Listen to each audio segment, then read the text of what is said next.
side at best fears this dictator, or they're paid to fight. So that's, I think, is making all the difference. So how do you think this is going to play out in the days and weeks ahead? Are we going to see this continuing war of attrition, if you like? Are we descending into civil war here? Are the protesters going to resort to guerrilla warfare against Gaddafi's forces? What do you think is going to happen? I think that Gaddafi doesn't have the capacity to think long term. I don't think that he has the foresight to prolong this. I continue to say, and I've said it before, that time is on our side. It may not look like it today, but we are actually in charge as Libyans. We are in charge of better than 80% of the country. We are in charge of 85% of oil, of all oil venues, including ports.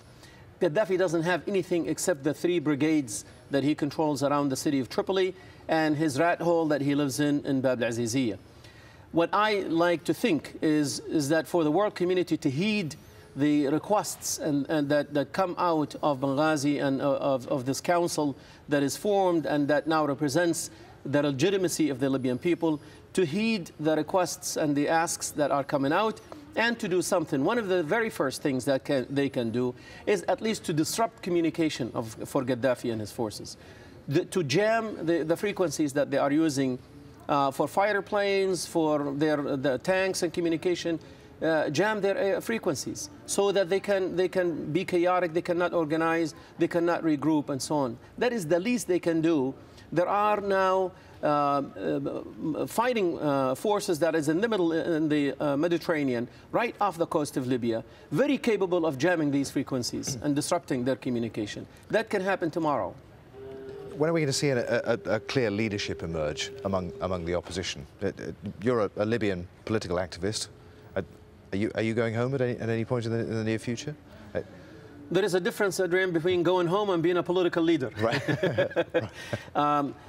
I have dreamt about going home for the last 31 years, and I haven't seen home for 31 years.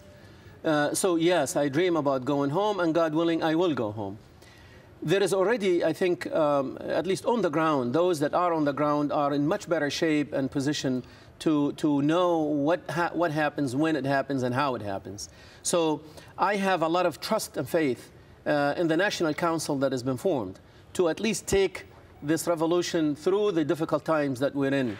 Once we are there and we are transitioning, then there are very, very capable Libyans abroad and inside Libya that will jump in and do everything they can to help Libya. Ibrahim Jibril, thank you very much indeed for being with us. Pleasure to be here.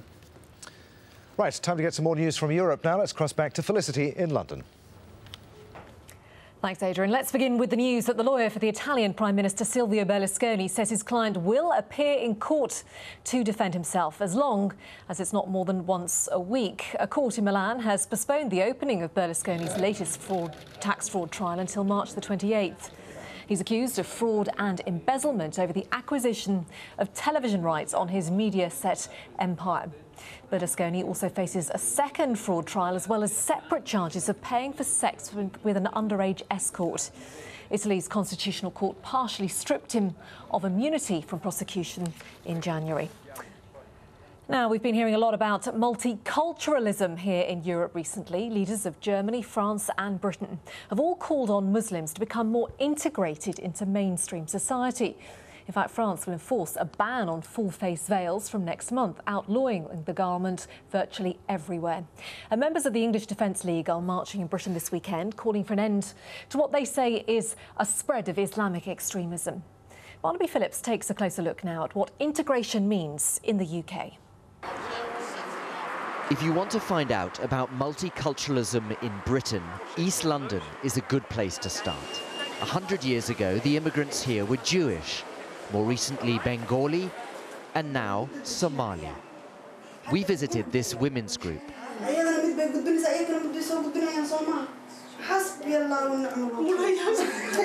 They've all arrived in this country in the past 25 years.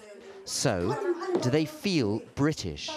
Absolutely, but I also feel that I'm very Somali as well. I am both, and sometimes I find it quite odd that you get pressure to choose one or the other. You have to blend and also at the same time keep your own. You don't forget where you come from. This East London street market is typical. People of different races and all sorts of religions getting on just fine, trying to make a living.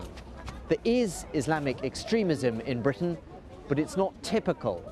However, the fear of it does provoke a strong reaction amongst some parts of the white community. It's our country! We're taking it back!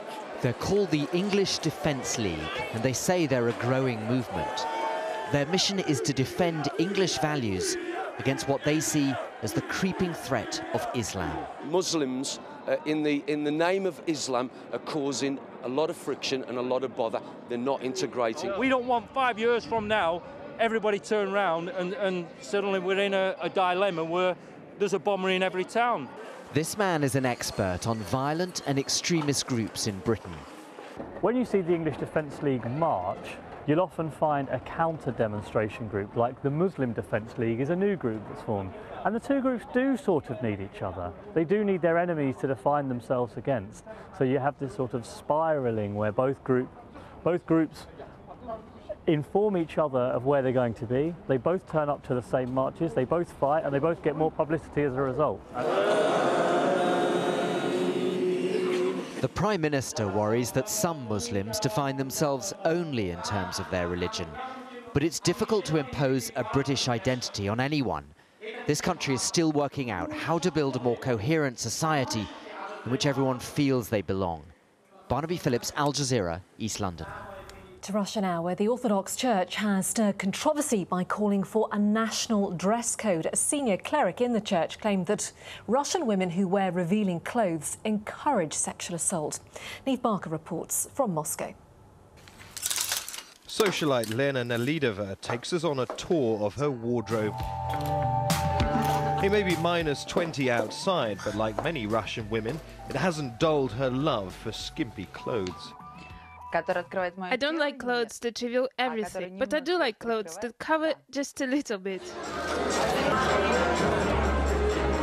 But it's precisely shows of flesh like this, championed by Russian high society and the fashion industry, that the Russian Orthodox Church have real problems with.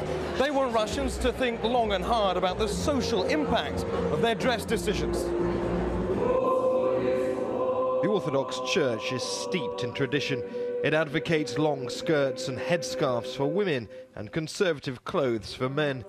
But many secular and religious Russians responded angrily when senior cleric Vsevolod Chaplin claimed wearing a miniskirt could incite rape.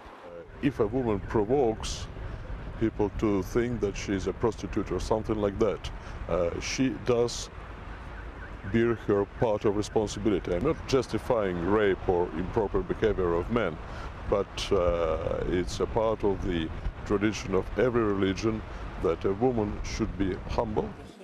Fashion industry experts hold a very different view. This is what we're supposed to look like in summer. Where choosing what to wear is less of a test of modesty